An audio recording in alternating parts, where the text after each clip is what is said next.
मुझे ऐसा लगता है कि इंडियन मार्केट के अंदर इन्वेस्ट करना अभी सबसे बेहतरीन ऑप्शन है और फ्यूचर में जो इंडियन मार्केट के अंदर इन्वेस्ट करके हम पैसा बना सकते हैं, चाहे डायरेक्ट इन्वेस्ट करें या म्यूचुअल फंड के थ्रू इन्वेस्ट करें, वो बहुत ज्यादा पैसा, बहुत ज्यादा वेल्थ क्रिएट कर सकते हैं।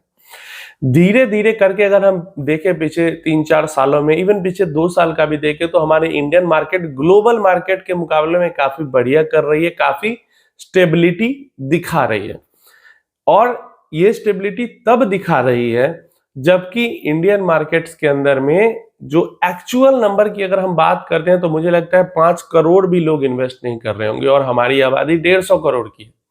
ऐसा मैं इसलिए कर रहा हूं, जैसे बहुत सारे लोग, अगर आपको नंबर्स ज्यादा भी दिखते हैं ना इंडिविजुअल अकाउंट के, तो बहुत सारे लोग क्या करते हैं कि जैसे मेरी फैमिली में 4 लोग अगर हो जाते हैं तो मैं अपने एक ही अकाउंट से इन्वेस्ट करूं, उससे अच्छा मैं क्या करूंगा, चारों अकाउंट से मैं ही इन्वेस्ट करूंगा, लेकिन चारों अकाउंट से इन्वेस्ट करूंगा।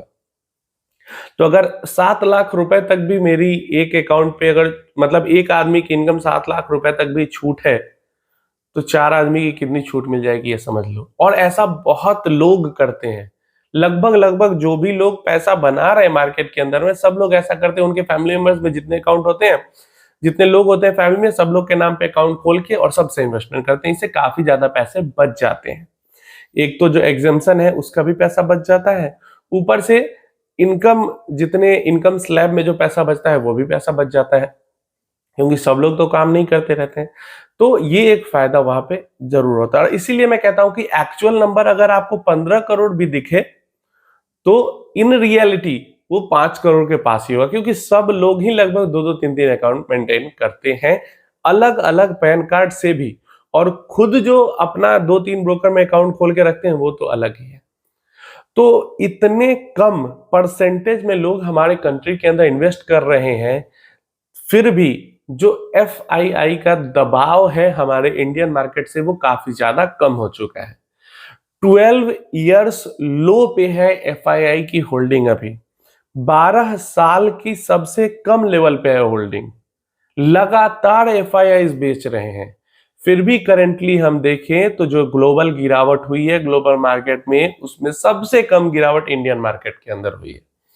जहां 6-6%, 7-7%, 15-15% एक दिन में मार्केट टूटे हैं, वहां पे इंडियन मार्केट 3% से भी कम टूटी है। और यही हमें कॉन्फिडेंस देता है मार्केट के अंदर में।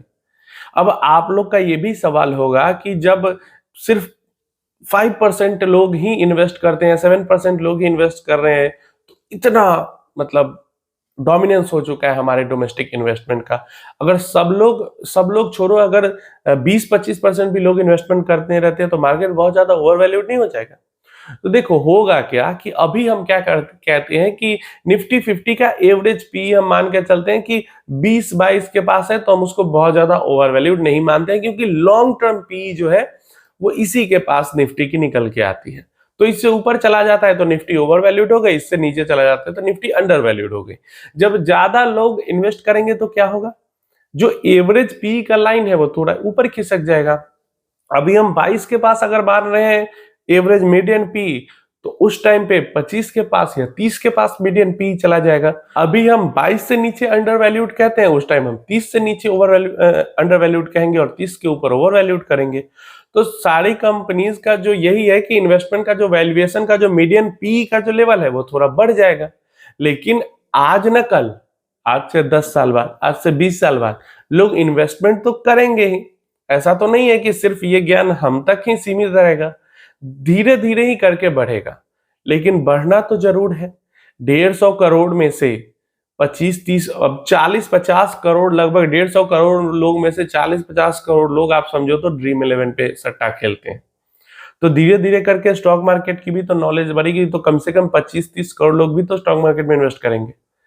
अभी के टाइम पे लगभग हमारे देश के 40% लोग सट्टा खेलते हैं ड्रीम 11 पे, लेकिन स्टॉक मार्केट में इन्वेस्ट नहीं करते। तो जैसे जैसे अवेयरनेस बढ़ेगी, हमारा मार्केट और ज्यादा स्टेबल होगा, और ज्यादा स्ट्रांग होगा, और ज्यादा बड़ा होगा। तो क्या होगा कि जो अभी इन्वेस्ट कर रहे हैं उनको इससे फायदा मिलेगा, उनके रिटर्न्स बढ़ेंगे, उनका ज्यादा पैसा बनेगा।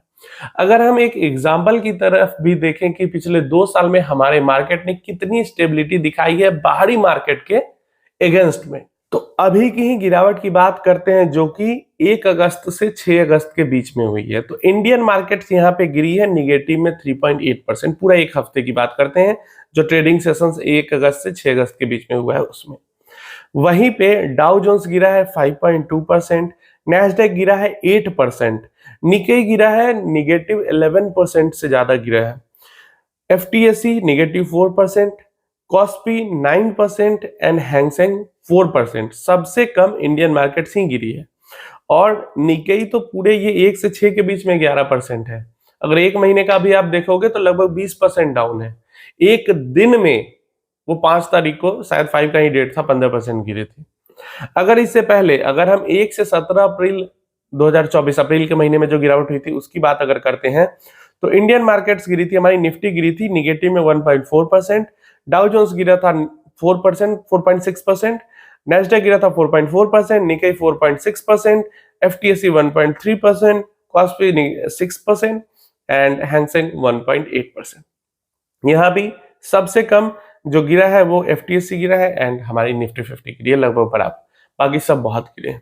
इससे पहले अगर हम अक्टूबर 2023 का भी देखते हैं 17 से 27 के बीच का, तो वहां पे भी हमारी मार्केट गिरी है निगेटिव में 3.9%, डाउ जोन्स गिरा है 4.6%, Nasdaq 6.6%, 3.3%, Nikkei 5%, FTSE 6.4%, KOSPI and Hang Seng 2%, 2.1% गिरा है। ऐसे ही पूरी लिस्ट आपको दिख रही है जून 2022 से अगस्त 2024 तक में जो भी मेजर गिरावट हुई है, ज्यादातर में आपको दिखेगा कि निफ्टी 50 सबसे कम गिरी है और जो बाकी बाहरी मार्केट है, बाहरी बाजार है, वो काफी गिरे। एक बहुत बड़ा इसका रीजन यही है, जैसे मैंने बताया कि अभी के टाइम पे भी हम देखें तो 12 इयर्स लो पे चल रहा है एफआईआई की होल्डिंग। अगर डोमेस्टिक जो पैसा है, जो डीआईआईज का मतलब इंश्योरेंस कंपनीज का है, म्यूचुअल फंड्स का है, या हमारे जैसे रिटेल इन्वेस्टर का है जो कि डायरेक्ट पैसा डालते स्टॉक मार्केट में, अगर इनका पैसा नहीं डाला होता, ये लोग अगर परचेज नहीं करते, तो हमारा मार्केट भी यहाँ से अभी 15-20% नीचे होता है। इस तरीके की सेलिंग लगातार जो बाहरी निवेशक है वो भारतीय बाजारों में कर रहे हैं, अभी भी लगातार सेलिंग कर रहे हैं, लेकिन फिर भी वो गिरा नहीं पा रहे हैं क्योंकि डोमेस्टिक सपोर्ट इतना ज्यादा है। तो जिस तरीके की गिरावट कोविड के टाइम पे हुई या जिस तरीके की पास्ट में क्राइसिस के टाइम पे सडन फॉल मार्केट्स के अंदर, इंडियन मार्केट्स के अंदर होता था, इसीलिए मैं कहता हूं कि फ्यूचर में हमें उस तरीके की सडन फॉल 10%, 15% ये सब मुश्किल है ना दिखे। और इसीलिए मैं इतना ज्यादा कॉन्फिडेंस भी इंडियन मार्केट के ऊपर हूं कि हमारा मार्केट अब धीरे धीरे करके मेच्योर हो रहा है, और जब मेच्योर हो रहा है तो हमारा भरोसा भी मार्केट के अंदर में दिख रहा है। आपकी क्या राय है इसके बारे में नीचे कमेंट बॉक्स में बताना। आपको क्या लगता है, क्या जो मेरी एनालिसिस है, जो मेरी सोच है हमारे मार्केट्स को लेके वो सही है? क्योंकि मुझे तो लगता है कि भाई अगले 5 साल, 8 साल, 10 साल, 15 साल कुछ नहीं करेगा कोई, बस म्यूचुअल फंड में टिक के भी रह जाएगा तो बहुत पैसा बन सकता है, और मैं जेन्युइनली ऐसा सोचता हूं। आप अपनी राय इसके बारे में कमेंट बॉक्स में जरूर देना।